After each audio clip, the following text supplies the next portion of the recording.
আমরা সবাই একত্রিত হয়েছি। প্রথমে আজ হচ্ছে ওমেন্স ডে, কিন্তু এটা ইন্টারন্যাশনাল ওমেন্স ডে, কিন্তু অ্যাকচুয়াল আমাদের ওমেন্স ডে কিন্তু এটা নয়, ঠিক আছে? এটা হচ্ছে ইন্টারন্যাশনাল, কিন্তু আমরা সব সময় কি আছে, আমরা সবসময় ফরেনের কিংবা বাইরেরটাই বেশি ভালোবাসি।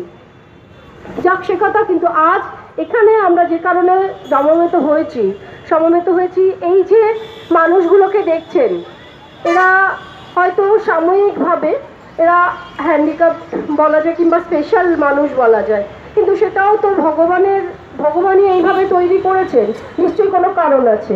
কিন্তু আমরা যারা বিচক্ষণ, যেগুলো বুদ্ধি নিয়ে আমরা কাজ করতে পারি, তারা আমার মতে যারা এই সমস্ত মানুষ যারা ঠিকভাবে কাজ করতে পারে না, তাদেরকে কিছু সাহায্য যদি গভর্নমেন্ট থেকে করে, তাহলে আমার মনে হয় বিশালভাবে তারা উপকৃত হয়।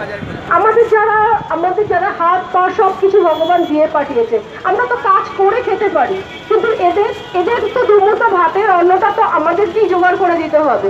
তো আমার মনে হয় এদের যে দাবিটা, যে এদেরকে কিছু বেশি করে কিছু হেল্প করা হোক, তার জন্য আমাদের থেকে তো ট্যাক্স নেওয়া হয়, সেই তার থেকে নাহলে সাধারণ মানুষকে না দিয়ে এদেরকে বেশি দেওয়া হোক বেশি করে, তাহলেই মনে হয় আমরা সবাই খুশি হবে তাতে। এই লক্ষ্মীর ভান্ডার বলুন, এগুলো দেওয়া হচ্ছে, এগুলো বিভিন্ন রকম ভাতা দেওয়া হচ্ছে, এগুলো খুব ভালো কথা, কিন্তু আমার মনে হয় এই দিকটা একটু বেশি আমাদের নজর দেওয়া উচিত।